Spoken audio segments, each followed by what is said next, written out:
আমি যখন একটু ছোট ছিলাম, মানে তখন আমার বয়স হবে 16-17 বা 15 বছর বয়স। তখন আমি খুবই ছোট, অর্থাৎ আমি ক্লাস 8-9-এ পড়তাম। তখনকার দিনে আমি অনেক বই কালেক্ট করতাম। তো সেই সময় একটা বই ছিল, সেটার নাম ছিল হেলথ ইজ ওয়েলথ বা স্বাস্থ্যই সম্পদ। তো আমি তখন তো বই পড়তাম, অনেক কিছু পাঠ্য বইয়ের পাশাপাশি বিভিন্ন ধরনের বই পড়ে আমি নলেজটাকে তখন শ্রীবৃদ্ধি করতাম। এবং আমার একটা তখন থেকে মানে হ্যাবিট ছিল কি, যে আমার স্বাস্থ্যটাকে ভালো রাখতে হবে, শরীরটাকে ঠিক রাখতে হবে। অর্থাৎ শরীরের উপরে কোনো কিছু নেই, তাই শরীরটাকে ঠিক রাখতে হবে এবং তার জন্য আমাকে যা কিছু করতে হবে এবং বিভিন্ন ধরনের বই পুস্তকাদি পড়ার মধ্য দিয়ে জ্ঞানার্জনের পাশাপাশি আমাকে শরীরচর্চার মধ্য দিয়ে আমার যে খাদ্যাভ্যাস আছে সেটাকে দৈনন্দিন রুটিনের মধ্যে একটা ঠিকভাবে এগিয়ে নিয়ে যেতে হবে। তবেই কিন্তু আমি একটা সুস্থ সবলভাবে বাঁচতে পারবো। আর সুস্থ সবলভাবে যদি থাকা যায় তবেই কিছু আমার দ্বারা সব কিছু সম্ভবপর হবে। তাই সেই সময় সেই বইটা আমি দেখেছিলাম যে হেলথ ইজ ওয়েলথ বা স্বাস্থ্যই সম্পদ, সেই বইটা আমি নিয়ে আসি।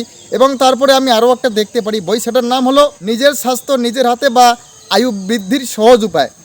এখান থেকেই ঠিক শুরু করব আমি বিষয়টাকে।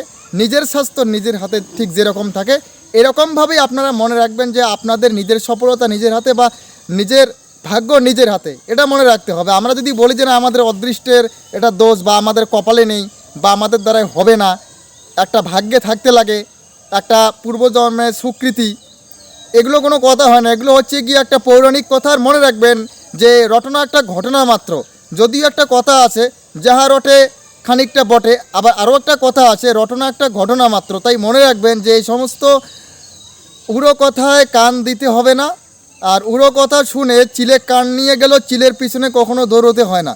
আর এই জিনিসটা ভালো করে মনে রাখবেন, তাহলেই দেখবেন যে অটোমেটিক্যালি সাকসেসফুল আপনার লাইফে চলে যাচ্ছে এবং গড় করে এগোচ্ছে। আপনি না, সাকসেসফুল আপনার পিছনে এসে আপনাকে ধরবে।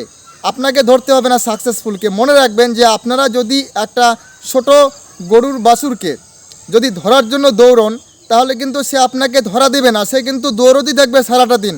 ও তখনই আপনাকে ধরা দিবে যখন সে নিজে স্বেচ্ছায় এসে আপনাকে ধরা দিবে, তখনই আপনি তাকে ধরতে পারবেন। তাছাড়া কিন্তু আপনি ওকে ধরতে পারবেন না। ঠিক তেমনিভাবে মনে রাখবেন যে আপনার ভাগ্যটা আপনাকেই নিজে নিজে এসে ধরা দিবে নিজে থেকে। কখন দিবে? যখন আপনি তার জন্য কঠোর পরিশ্রম করবেন এবং আপনার ধৈর্যটাকে ধরে রাখবেন। আর পাশাপাশি কি বলুন তো, নিরিখটা কিন্তু ঠিক থাকবে। পরিশ্রমের পাশাপাশি ধৈর্য ধরে নিরিখটাকে ঠিক রাখতে হবে, তাহলেই কিন্তু সফলতা পাওয়া যাবে। নচেত কিন্তু সফলতাটা আসতে একটু সময় লাগবে। আর অনেকে যারা বলে যে সফলতা নেই, হবে না, ওটা পূর্বজন্মের স্বীকৃতি লাগে, আপনার দ্বারা আর হচ্ছে না, তোমার দ্বারা আর হবে না, তুমি পারবে না, তুমি হেরে গিয়েছো, তোমার ভাগ্যে নেই, তোমার একটা ভাগ্যের পরিহাস, এটা একটা অদৃষ্টের খেলা চলছে, এগুলো কোনো কথা হয় না বন্ধু, বুঝতে পারলে? এই সমস্ত একটা অলিক কথা মাত্র। আর যারা এগুলো বলে তাদেরকে বলা হয় পাগলের প্রলাপ। তারা এগুলো বলে বলে তারা তো মানে চলে গিয়েছে, আপনাদেরকেও শেষ করে দেবে। তাই মনে রাখবেন যে আপনারা এই সমস্ত কথায় কান দেবেন না। উড়ো কথায় কান দিয়ে আপনারা নিজেদেরকে নিজেরাই নিজে নিজে শেষ করে দেবেন না। মনে রাখবেন যে আপনার ভাগ্যটা আপনার হাতেই রয়েছে, আপনাকে পরিচালনা করতে হবে। আপনি আপনার সাপোর্টার গার্ড বলুন বা আপনার ভাগ্যের যে পরিহাস বা আপনার ভাগ্যের যে একটা লিখন, সেটা কোনো কিছু হয় না। আপনি আপনার ভাগ্যটাকে সাজাতে পারেন, ভাগ্যটাকে এগিয়ে নিয়ে চলতে পারেন, ভাগ্যটাকে আপনি বদলাতে পারেন। তাই মনে রাখবেন যে আপনি আপনার মধ্য দিয়ে আপনার নিজের ভাগ্যকে নিজে বদলাতে পারেন। আর সফলতা আসবেই। মনে রাখবেন যে ব্যর্থতা না হলে সফলতা হয় না, আর ব্যর্থতার পরেই সফলতা আছে। প্রত্যেকটা জিনিসের যেমন শেষ থাকে তেমনি শুরুও কিন্তু থাকে। যেমনি আজকে দিনটা যদি শেষ হয়ে যায় তারপরে কিন্তু রাত হবে, তাই তো? তাহলে কি নতুন দিনের হবে না? অবশ্যই কিন্তু নতুন দিনও আসবে। তাহলে আজকের দিনটা শেষ হলো বলে যে আর কখনো দিন হবে না, সেমন কিন্তু কোনো কথা না বন্ধু। তাহলে এরকম যদি হতো যে ভাগ্যের নেই বা অসফলতা, তাহলে কি আর একটা দিনের পরে পরবর্তী দিন আর আসতোই না, রাত্রি থেকে যেত, রাত্রি কালো অন্ধকারে আমাদেরকে থাকতে হতো। কিন্তু হয় না তো সেটা।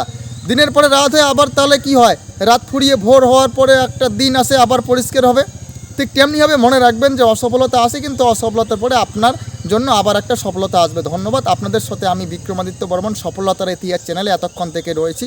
পরবর্তীতে আবারও নতুন কিছু আপডেট নিয়ে আপনাদের সম্মুখে আসবো। ততক্ষণ পর্যন্ত আপনারা ভালো থাকুন, সুস্থ থাকুন এবং দেখতে থাকুন। ভালো লাগলে অবশ্যই ভিডিওটিতে একটি লাইক দিয়ে মূল্যবান মতামত ব্যক্ত করার পাশাপাশি আমাদের চ্যানেলটিকে সাবস্ক্রাইব করে পাশে থাকা নোটিফিকেশন বেল আইকনটিকে অল অপশনে প্রেস করে দিয়ে রাখুন, যাতে করে নতুন কোনো ভিডিও আপলোড করার সাথে সাথে আপনার কাছে গিয়ে পৌঁছে। ধন্যবাদ।